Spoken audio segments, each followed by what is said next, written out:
द्रास कारगिलची ही आपण दृश्य सध्या पाहतोय।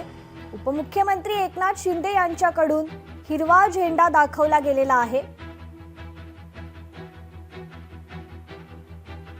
कारगिल वॉर मेमोरियल द्रास या ठिकाणची आपण दृश्य ही पाहतोय। मॅरेथॉन साठी या ठिकाणी उपमुख्यमंत्री एकनाथ शिंदे उपस्थित असल्याचं पाहायला मिळतंय। या ठिकाणी त्यांच्याकडून हिरवा झेंडा दाखवला जातोय।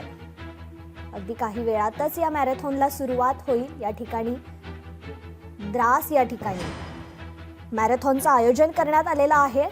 त्या ठिकाणी उपमुख्यमंत्री एकनाथ शिंदे पोहोचलेले आहेत। त्यांच्याकडून आता हिरवा झेंडा दाखवला जाईल आणि या मॅरेथॉनला सुरुवात होईल।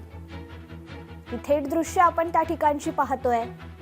आज द्रास कारगिल या ठिकाणी मॅरेथॉनचं आयोजन करण्यात आलेलं आहे। त्या ठिकाणी उपमुख्यमंत्री एकनाथ शिंदे पोहोचलेले आहेत। त्यांच्याकडून हिरवा झेंडा दाखवण्यात येतोय।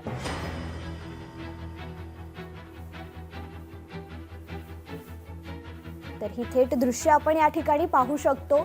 द्रास कारगिल या ठिकाणी मॅरेथॉनचं आयोजन करण्यात आलेलं आहे। उपमुख्यमंत्री एकनाथ शिंदे त्या ठिकाणी उपस्थित आहेत। त्यांच्याकडून आता हिरवा झेंडा दाखवत या मॅरेथॉनला सुरुवात होईल।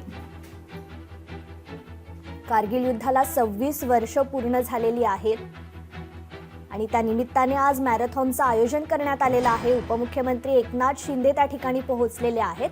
तर शौर्यथॉनला ते आता झेंडा दाखवतील।